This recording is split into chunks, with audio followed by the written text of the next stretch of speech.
morning, everybody. Welcome to SoapBox Slam, where I get on my soapbox and I just slam all things that I see going on. So, today's soapbox, kind of short and sweet, but just wanted to add my 2 cents. It is Saturday morning and I'm on my way to work. Still dark outside, but hey, it's what working men do, right? Anyways, I'm getting on my soapbox because there's this whole controversy about a comedian. That comedian's name is Matt Rife. Matt Rife is a guy from Ohio.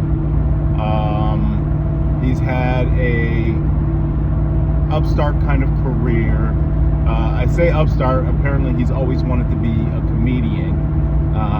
He moved out to LA shortly after high school or end of high school, and pursued his career as a comedian. Now, he's a young guy. He's white. He's actually a rather attractive man, and he seems to have gotten into some controversy over some comments that he's made in a joke. First and foremost, I kind of feel like comedians are in a different category when it comes to today's cancel culture.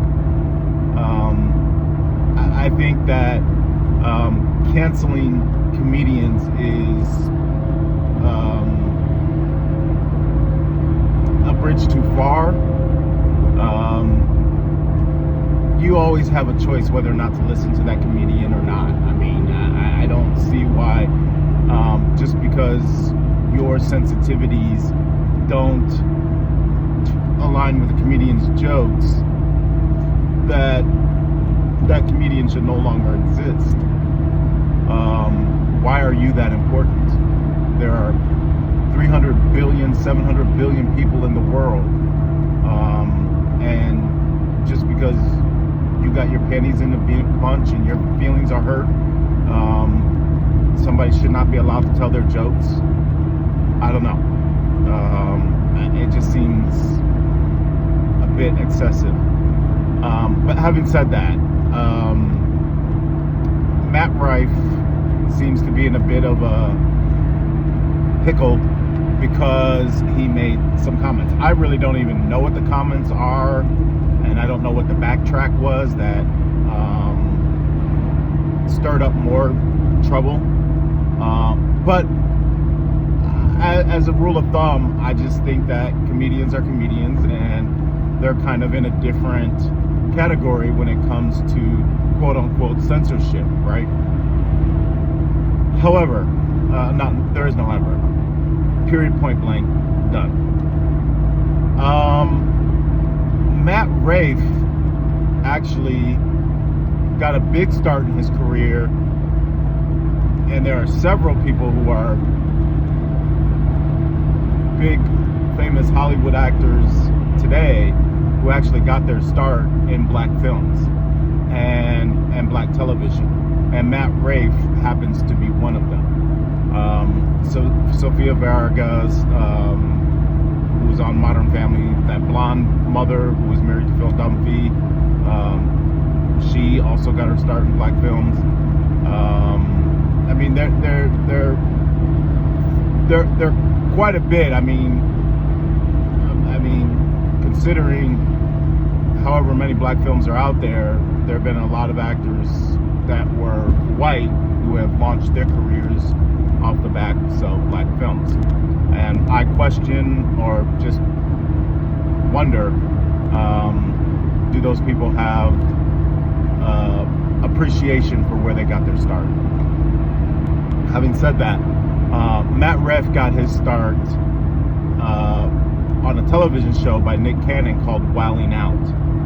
And Wilding Out was a TV show on MTV where it took 2 teams, and these 2 teams played the dozens against each other. And if you're not familiar with Playing the Dozens, it's basically a cut down game, a ridicule game, a game where people basically, whoever their opponent is, just criticize and put down their opponent. There were other categories in the show, Wilding Out by Nick Cannon, where Nick Rife got his start. There are other categories that have a little more, that require a little more intelligence, kind of fill in the blank types, scenarios, rhyme and rap scenarios.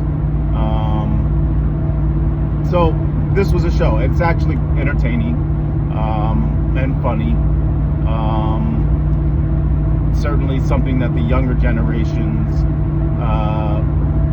would enjoy more than, let's say, older generations or younger generations would spend. The demographic to watch the show is a younger generation, probably, 32 and younger.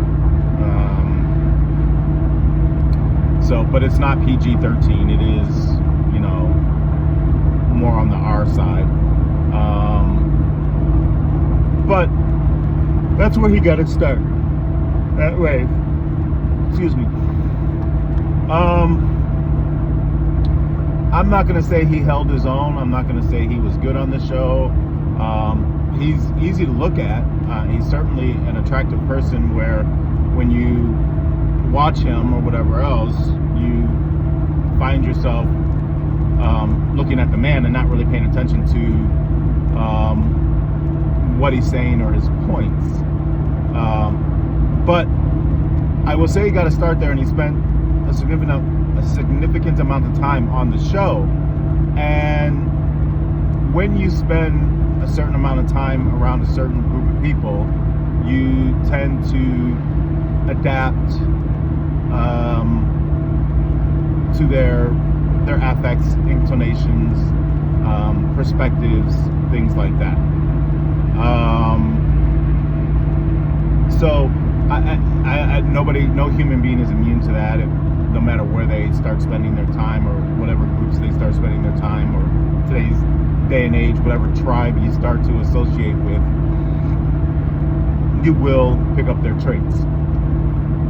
And Matt Rife is no different of that as well. I don't find Matt Rife to be a comedian or funny. Period. Point blank. End of story. There has been a denigration and deterioration within each generation from the previous generations. So the baby boomers are less sophisticated as the generation before them. Generation X, Generation Z, Generation Y, so on and so forth. Each generation seems to have lost a level of intelligence and sophistication.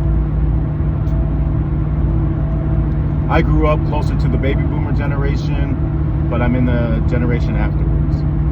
And I learned that comedy and comedians were meant to tell a story in their joke. So if you watch older comedians or old comedy shows, there seems to be a beginning, a middle, and an end to their shows and to their jokes. A story. And some of the best comedians thread a punchline throughout their entire show.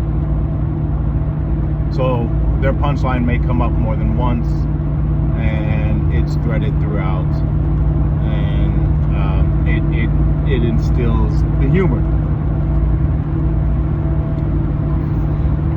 I think that the generation that Matt Rife comes from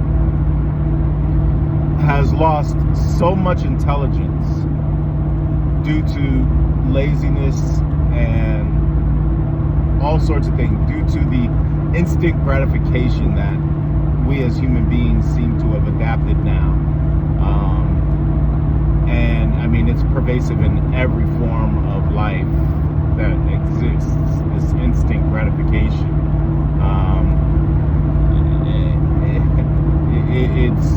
It's pervasive.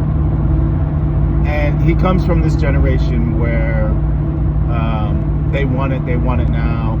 They think that just because they worked hard for a month or two or a year or two, that they are somehow owed something.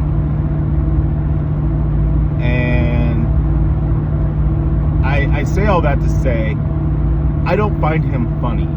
I think his joke, first of all, he doesn't really tell jokes. I think that it is from one human being to another, and it's one thing that I always struggle with in life in general. I can remember when I met my dad's family for the first time. I was already an adult or young adult, and I had never met them before, and I certainly hadn't grown up with playing the dozens or cutting each other down. And I remember when I went and met them, it was a huge family gathering, and I remember all of a sudden aunts and uncles and everybody cutting each other down. I'm an empath and I'm highly sensitive, and it was dumbfounding to me that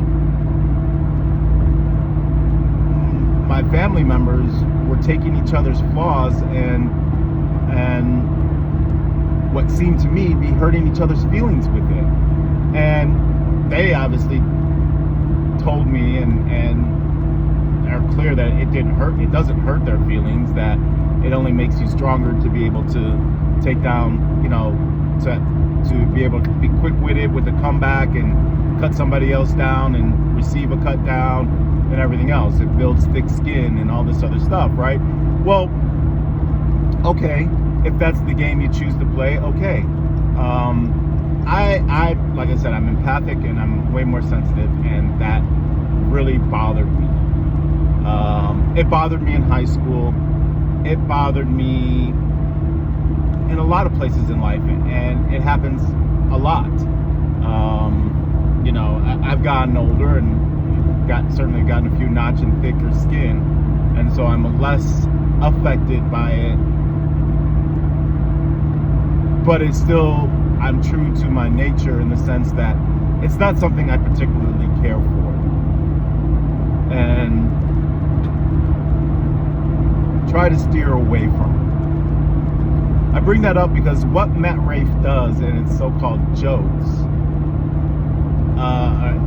in disguise of a joke, is he gets on stage and he goes around the room and just starts picking on people. Just picking on people and being quick-witted with a comeback to kind of get on to beat somebody, right? It's not a story, it's not a joke, it's not clever, it's not sophisticated, it's not high-minded. It's the epitome of simple-minded cut down, and that's all it is. I don't find it funny. I mean, yeah, you might get a chuckle out of me. You might say something that's a quick-witted comeback that can catch people off guard. So the spontaneity and the relatively quick ability to come back when you are challenged is somehow revered. And I get that in a sophisticated, cerebral kind of mental way. I get that.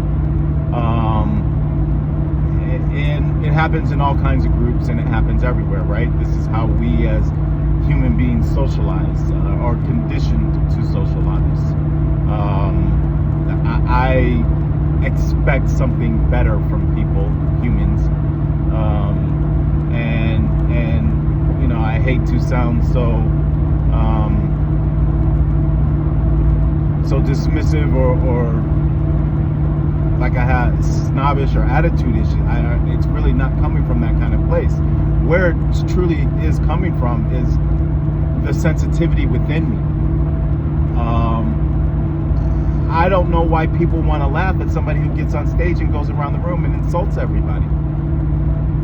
It's hurtful. I mean, that's at its core how I interpret it still to this day. Inside my soul, it feels hurtful. Why would you do that?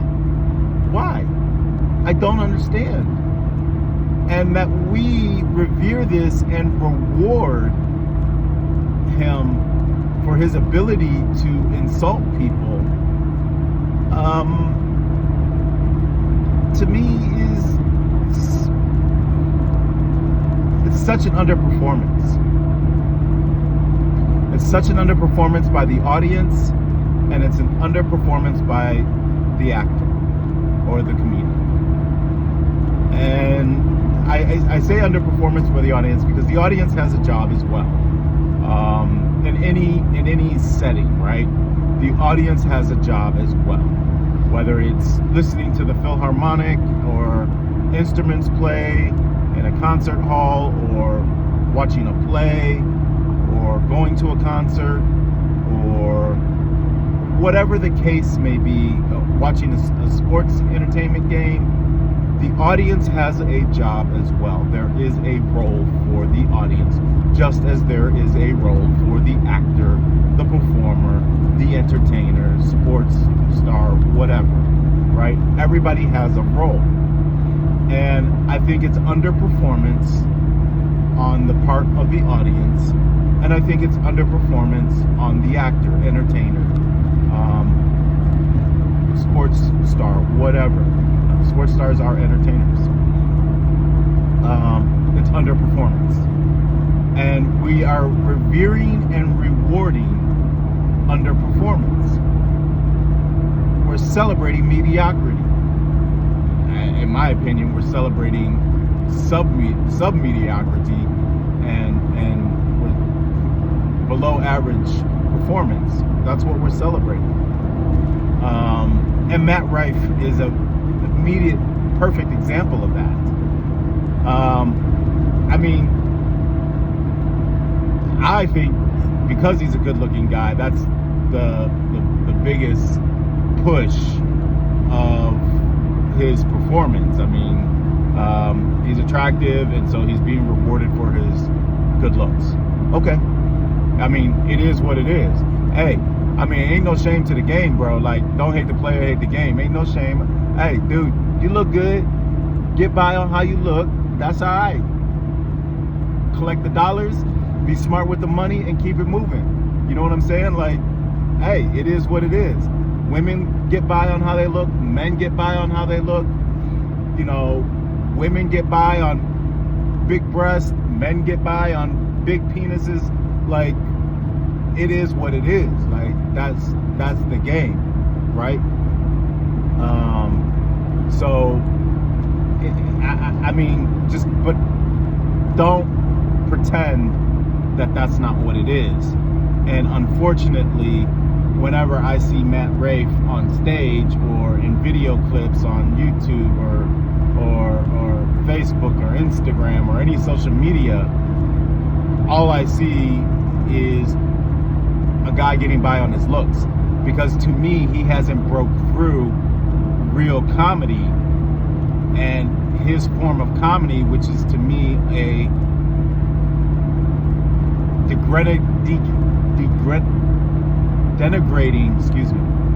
denigrating form of communication by insulting people, is what he's doing.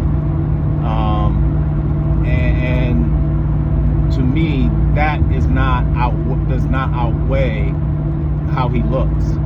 So how he looks to me is the only reason why I ever watched anything that he's put on, versus him. Like, if he were a really good comedian, there would be a mask would certainly come over his face, and everybody would pay attention to his comedy as a true comedian, not as a person who can insult with good comebacks, quick-witted comebacks.